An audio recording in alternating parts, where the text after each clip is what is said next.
Good afternoon. Thank you for joining us this afternoon. Today I'm joined with Amber Taylor-Smith, who's joining us from Durham, and she's going to be talking about her presentation, Over to You, How the Thinking Environment Builds Community Respect and Parity in a Virtual Community of Practice. So I'm going to pass you over to Amber. Hi there, thank you. That's exactly what I'm going to be talking to you about today, how the thinking environment builds community respect and parity. So first of all, to introduce myself, my name is Amber Taylor-Smith and I'm a student at the University of Huddersfield. This was my dissertation and I hope that you enjoy it as much as I enjoyed writing it. So I did my dissertation on a collective called Joy FE. Joy FE are a group of practitioners within FE that come together to do very various different things, and they come together to think effectively. So in the time that they come together to think, it's called an ideas room. So what is an ideas room? An ideas room looks like a Zoom room twice a week on a Wednesday night and a Friday morning. And what happens is you come together and names are put in the chat function, and you will go around in the order that names are put in the chat, saying over to you after each person has spoken. The first question is, how are you? And the second question is, what do you want to think about today? How do you want to progress your ideas? Now, you can come without an idea or you can come with an idea. If you come without, then you're there to listen, but you're not there to just listen, because the thinking environment means that you are an active listener. So if you do have an idea, you automatically become an idea sponsor. Now, if you have a group of around 20 practitioners coming together, maybe about 5 ideas is an optimum number, because what will then happen is that we will have breakout rooms that are created as a result of these ideas. And then the next round is, which breakout room do you want to go into to think about an idea with this person? In the breakout rooms, the idea sponsor will then talk a little bit further about their idea in more depth, and then that will evoke freshest thinking within the people in the ideas room that are there to listen. So if you're there to listen, you're listening attentively, you're listening skillfully, but you're also there to respond. And when you're responding with your freshest thinking. So after about 55 minutes in total, you'll come back together and have a What's Live in You round, which is just a way to transition out of the space. So this is an application of the thinking environment. I'm going to talk a little bit further, more in depth about the thinking environment later, but it's also part of a rhizomatic movement. Now, a rhizomatic movement is an anti-hierarchical, collaborative, anti-competitive manner of being. And the idea that most companies, most organizations work in a very hierarchical way, almost like a tree, in that they have roots as workers, trunks as middle management, branches as sort of your directors, and then your leaves as your CEOs. Whereas in nature, a rhizomatic movement is mirrored in a rhizome, such as a bluebell, where you've got one, you've got another one, and then you've got another one and another one, and they pop up equally, and they are very, very much each other's equal. And that's how they grow. They grow outwards rather than upwards. And with a rhizomatic movement, you also have something called lines of flight, where almost like how bluebells sort of multiply, you will go off in different directions as a consequence of the core group. So the thinking environment. The thinking environment has 10 components. These components are attention, equality, ease, appreciation, encouragement, feelings, information, difference, which was formerly diversity, incisive questions, and place. And these were coined by a woman called Nancy Klein back in 1999 in her seminal book, Time to Think. Now, these components are held very carefully within the ideas room, which introduces a few rules. So once you come into the ideas room, the host will sort of guide you through the rules which help to hold the components in place. These rules are role, rank, and ego left at the door, which is a practice of equality. They are not to interrupt one another, which is a feeling of appreciation and attention. Not to interrupt one another is probably the most important rule of the thinking environment. It allows people to really sort of evoke their freshest thinking, their independent critical thinking, without knowing that they're going to be interrupted by somebody else. And it also helps to really attune the listening skills of the listeners. So those are the main rules of the thinking environment: no interruption and role rank and ego left at the door. So moving on. To contextualize the ideas room, I looked at communities of practice and the idea that they are intersectional. And this was mirrored in my findings. I looked at third place, which is Oldenburg, the idea that people come to a place where they feel comfortable that is outside of their familial units and outside of their work units as well, in order to discuss philosophical issues, political issues, issues that are really important to them, but they feel that they can't bring to a place where they would automatically reside. I looked at inter-organisational working and silo working. Now, inter-organisational working is really important with the ideas room because people come together from all different walks of life within FE, under the umbrella of Joy FE, and they work together to share each other's knowledge, which leads us on to knowledge sharing. And then I looked at knowledge sharing specifically in a community model and the idea that knowledge is public good. And the idea with the ideas room is that people get to talk to each other about what they're thinking about, what their freshest thinking is. They do not give advice. That is a very important rule of the ideas room, where we do not give advice. It is purely about what you are thinking about at that specific time. And the idea that knowledge is a public good, meaning that everybody has access to this knowledge regardless of what their role or rank is. I looked further into the rhizomatic theory, which is Deleuze and Guattari. As I've spoken about rhizomatic theory, there's also something called diffractive practice, and the idea that it's in line with the lines of flight. Diffractive practice is different practices that pop up around the core group. So that's something that we will find as I talk about our findings later on, that different practices have cropped up as a result of the ideas room. And I've spoken about the thinking environment. So my research questions were: how does the application of the thinking environment influence the experience of virtual community of practice? So what I really wanted to know was what set apart the ideas room from any other virtual community of practice. To what extent of the experience is the experience of community built using the thinking environment? So I was really interested in how people felt, if they were part of a community or not. And how does the thinking environment practice sit within a rhizomatic movement? So I wanted to know about that diffractive practice and about those lines of flight. So I took a phenomenological approach. So I conducted semi-structured interviews. These interviews were held in sort of 3 sections, sort of looking at what had happened, meaning making, and then critical thinking about the meaning making that had happened. I had a convenience sampling of allowing people to come to me. So people responded to an open call on Twitter.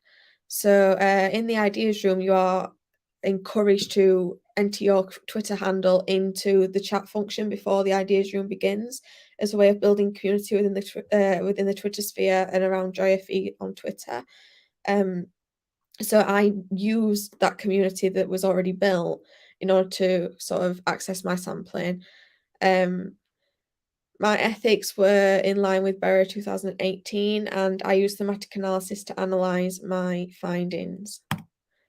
My findings primarily were around 5 different aspects. So I looked at equality in the rhizomatic movement, networking and the lonely professional, looking at more subject-specific vocational communities of practice, looking more in depth into third space, and also I was met with some skepticism and rule. So I'm going to look a little bit more in depth into each of these with some quotes that I've got from my participants. So first of all, equality in the rhizomatic movement. So with the practice of equality, people cited that role rank and ego being left at the door was the most important aspect of the thinking environment for them and the ideas room.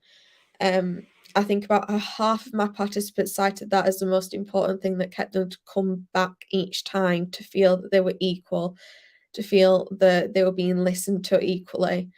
So the thinking environment really sort of engages people to up their listening skills, to really sort of hone in on what people are saying, how they are saying it, and to think critically about that, but then also to think, to sort of craft your response in the moment rather than as you are listening.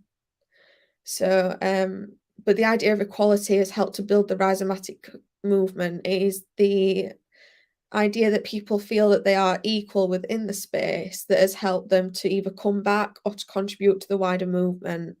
So Joy FE as a collective has a broadcast, it has a magazine, it has an Instagram account. There are so many different facets of Joy FE now that have been built as a result of people coming to the ideas room and wanting more. So people have also felt that because of that feeling of equality that they experience within the ideas room, they have gone on to recreate the ideas room format within their classrooms, within their work environments. And it's been really interesting to see how far people have gone with the ideas room format. People have created podcasts off the back of ideas that they've had within the ideas room. People have created whole new communities of practice because of the ideas room. And this is all diffractive practice. This is all lines of flight that have stemmed from the ideas room. So the next concept that I want to talk about is networking and the lonely professional. Now, half of my participants were PhD students and also working within FE. Now, the PhD students particularly found that they were very isolated within their studies, and the people that were not PhD students also found that they were quite isolated at work, and they felt that they wanted to join this community of practice because they wanted sort of connection with other people. So one of the quotes here says, "You're helping people to solve problems and people are helping you to solve problems as well." Problems that you wouldn't necessarily be able to bring to the arena at work, maybe because of hierarchy. And then my second quote is a very interesting one because it comes from a man. And out of my participants, only 1/6 of the participants were male, because there's a ratio of around 10-1 women to men within JFE, and I believe that there is a similar ratio of women to men within FE itself. But his quote was that, "I think there's an analogy about females working around a queen bee, where there's no kind of hierarchy and they're all whizzing around the queen. They go in different directions and report back." So in there, he's referring to the ideas room as the queen bee, as the core practice, where there's no kind of hierarchy. However, people are whizzing around, they're creating their own practices as a result of the ideas room and then reporting back and feeding it back to Joy FE. And it has been fantastic to watch people have brilliant ideas and then go out and enact these ideas on the back of an idea that they might have brought to the ideas room. But the thing that sets this particular quote apart is that it was the man that said it, and the fact that he talks about females working together. So he's sort of setting himself apart from Joy FE itself. And I know that some work has been done within Joy FE about getting men to the table.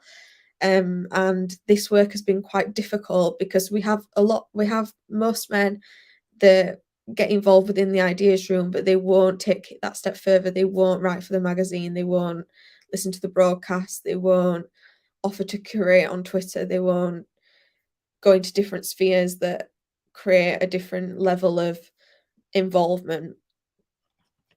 So subject-specific vocational communities of practice. So about 60% of my participants were very interested in the idea of creating a space that is subject-specific with an ideas room format. Now, the ideas room format is very eclectic in that it brings people from all different subject specialisms, it brings people from all different walks of life within the FE spectrum, and it brings them together. And that in itself is very interesting in that you have such a mix and such a melting pot of different ideas that come up. So you might have support workers that join us, and you might have quality leads that join us, you might have directors. So it is very, very diverse. However, people wanted something a little bit more specific. Now, one of my participants quoted Bell Hooks when she spoke about this, and says that she's here to love. Now, the idea of love is a practice of care, which is something which is embodied within the thinking environment itself. So it's the idea of wanting that thinking environment sort of framework around a more subject-specific community of practice. Now, something quite interesting has come from this in that quite recently, a group of women have got together off the back of an ideas room and have set up subject-specific vocational communities of practice where you go along and then you're sort of filtered into your subject specialism to talk to other subject specialists about wicked problems within that area. And that has come from an ideas room. So it's fantastic to see what progress is being made from just thinking together under the thinking environment framework. So next up, we've got third space. The idea that talking in your familial home, talking in your work life home, talking at work is very difficult to navigate, and people wanting that extra space to really dig deep and think about things that are important to them. And the concept of third place itself was a physical place. This is the Oldenburg definition. Now, Wright says that when you move that online, it becomes a space rather than a place. And the ideas room is a third space for many people. So one of the participants spoke about being the only academic in her family. So this participant was a PhD student as well, and she was wanting somewhere where she was be able to talk about philosophy, to be able to talk about teaching, to chat about the students, and how she was going to improve her own teaching, but also improve her own research as well. And then she said that she feels like she's coming to her family, which is a lovely analogy. But the idea that the ideas room creates this third space for people, it creates that, it negates the complex relationships of families, it negates the complex hierarchical relationships at work, and it becomes a space where you can truly talk about ideas. That your ideas may be around CPD, they may be around behaviour, they may be around your PhD, they may be around study skills. It's so diverse, and that's what people want to think about. So finally, skepticism and rule. The application of the thinking environment does mean that the ideas room does have rules, and these rules are set up at the beginning of each ideas room, just to put everybody on an even leveler. And some people found that they liked that because it felt like people being treated as equals, whether they come for the first time, whether they come for the 100th time, they were still being treated as an equal. Now, the trouble is that people found was they felt a little bit skeptic of these rules to begin with. Some people said that it was too strict. Some people have said that they felt like it was a sales pitch, a gimmick, because the thinking environment does and can feel fluffy at times, and there's not too much research into the application of the thinking environment. So people are skeptical about it, and this skepticism has been met with unconditional ease, unconditional equality, all the components and the appreciation of one another, all the components that are still held in place. And I think it's quite powerful that people still keep returning, even though they have sort of expressed this skepticism and expressed this rule. Obviously, some people will come and feel that skepticism and then sort of turn off from it. Other people will not come, will come the one time, feel the skepticism and say that's not for me. So it's interesting, at the least. So finally, my key findings were that the thinking environment really helps to produce critical thinking within people. It helps to boost listening skills. And the ideas room itself is a place where people can come together and think about ideas that they might not necessarily be able to talk about at work or at home. Because it is a group of FE practitioners, they do generally think about things that are FE related. However, sometimes people do bring personal things to the ideas room. The limitations were that I would have liked my study to have been a little bit larger, and also that I use convenience sampling, which means that people may well have had a hidden agenda for wanting to respond to the open call that I put out. But my recommendations overall is that the subject-specific vocational communities of practice using the ideas room format do go ahead and are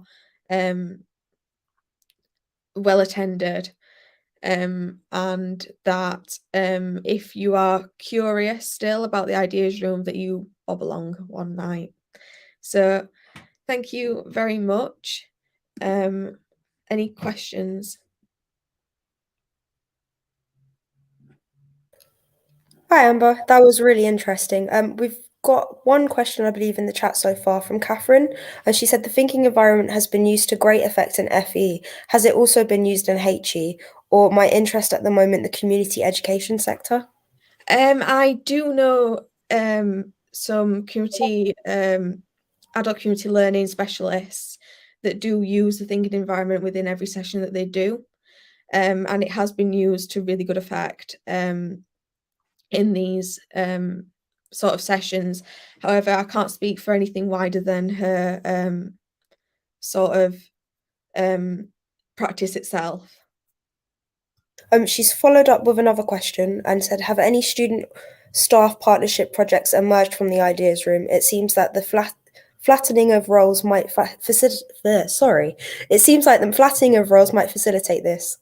Yeah, absolutely. There is a lot of staff and student partnerships that have come from the ideas rooms, particularly in health and beauty. In a college in Chesterfield, they have fantastic relationships with their students because they bring the ideas that they might want to sort of develop to the ideas room, listen to everybody else's point of view, and then they go and enact it. So I know, for example, that they have they hold sort of like enterprise markets on the back of the ideas room with the staff and the students working together, and all sorts of other things like that. So Catherine said she might get some references or contact names from you. So I think you've been very helpful for her. You've got another question saying, do you have a sense of how the thinking environment relates to something like open spaces technology or methodology? This is In terms of functionally. open spaces and technology, I believe it's because we run this through a virtual community of practice, it is very difficult because it was designed primarily to be in person. So, for example, one of the difficulties that we have is sort of negating the place component, because the idea is that you're all in the same place together.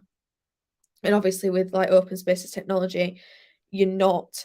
You're very sort of diverse and far apart. So it is making sure that people are able to hold the components together, and sort of have that mutual respect for the components. So it's really interesting. This is a difficult situation, is it, with everyone being so distant, and it makes everything challenging at the moment. But Yeah, absolutely. if anyone's got any further questions, feel free to post them in the chat. We've just got a couple of minutes left of the session if anybody wants to ask anything further. But it's been really interesting. Great to hear from you, Amber. Thank you. I've really enjoyed it. Just wait and see if anyone wants to ask anything else, and we'll wrap up. I think that's it. So I think we will leave that there. Thank you all for joining us. It's been a really interesting session. Make sure to carry on the conversation over on Discord and on social media as well. Thanks for joining us.